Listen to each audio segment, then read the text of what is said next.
潘经理，这是干什么呀？这个女人被经理安排加班，却又不敢报警，只能一个人默默忍受这禽兽的折磨。她叫小莲，就在几天前，她和丈夫文良来到城里投奔远房亲戚四叔，两人来自偏远的山区。文良带着小莲来到一个招待所里，四叔是招待所的经理。文良此次前来就是想让四叔开个后门，让自己在招待所里工作，自己工作的问题算是解决了。可小莲还没有找到工作，文良想让四叔把小莲安排进来，四叔却一脸不高兴。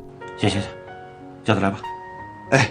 文良领着小莲来见四叔。当四叔第一眼看到小莲时，整个人都直起来。刚刚还有点小脾气的四叔一下子变得和气起来。他安排小莲暂时先到招待所宿舍住下，工作的事一定会安排的。之后文良被领班带到后厨工作，干这里最脏最累的活。闲来无聊时，主厨们聚集在一起八卦四叔。你们猜我去老潘办公室撞见什么了？那还用猜吗？不就老潘那点事儿吗？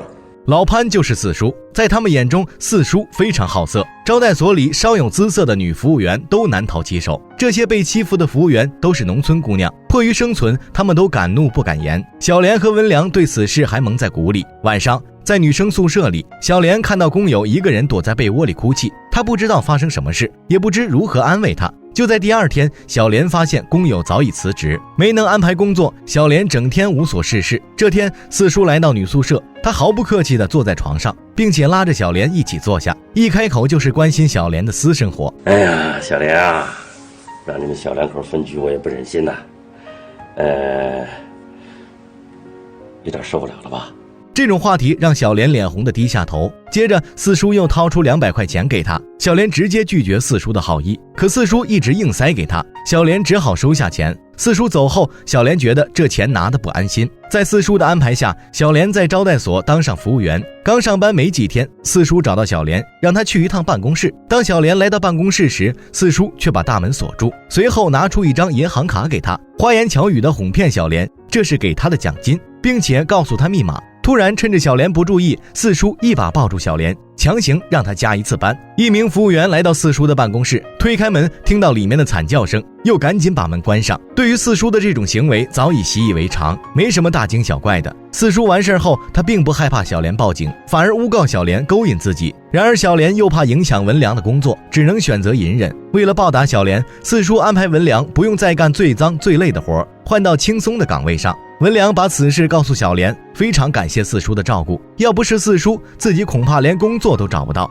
而小莲在一旁眼眶湿润，心中的苦不知该不该说。四叔尝到甜头后，多次强行逼迫小莲加班，小莲想尽办法去躲避他，这反而勾起四叔的占有欲。晚上，文良提着礼品去给四叔道谢，小莲自然不愿意去。在文良的坚持下，小莲只好厚着脸皮来到四叔家。刚聊了一下，小莲就暗示文良离开。离开前，四叔还不忘在小莲身上开油。第二天，四叔就把小莲升为领班，本以为给颗糖吃，小莲就会吃下去，没想到小莲立即拒绝四叔的好意。四叔又想来个霸王硬上弓，小莲说出自己来例假了，四叔才肯停下手。正因为小莲的拒绝，四叔一直怀恨在心。他来到厨房找到文良，以不戴厨师帽为由扣除半个月的工资，以此来发泄他心中的不爽。文良一下还没反应过来，怎么说翻脸就翻脸。下班的时候，文良把此事告诉小莲，而小莲完全听不进去，她想辞掉招待所的工作。可文良觉得两人才刚到城里工作，等稳定一段时间再去考虑换工作。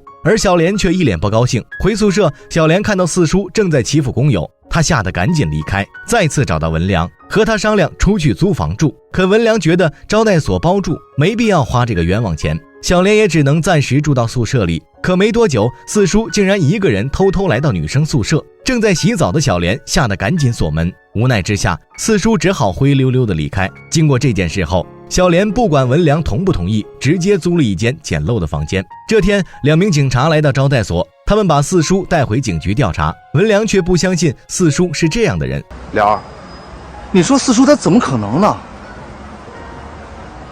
我看四叔不是这种人。那是什么人？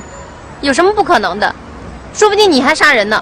正当大家都在骂四叔活该时，没想到四叔回来了。这次没能把四叔关进去，是因为四叔每次欺负服务员时都会提前给他们钱，收了钱性质就不一样。四叔只罚了些钱就被放出来。此时小莲坐立不安，因为自己也收过四叔的钱。第二天他就把四叔银行卡里的钱取出来，然后把卡丢进垃圾桶里。他决定辞去招待所的工作，找了一份推销啤酒的工作。文良不知道小莲为什么换工作，直到他和工友喝酒时，醉酒的工友说漏了嘴，把小莲和四叔的事说出来。知道小莲辞职的原因后，文良回到家中向小莲确认：你说，你是不是跟姓潘的有那回事？你说什么呢？你少装蒜！今晚吃饭，顺子什么都给我讲了。说什么呀？叫你别听他们瞎说嘛，他们就会胡说八道。胡说八道？你没做过，人家怎么会说？他真欺负了你？你咋不早说？我怎么说？我怎么能说得出口？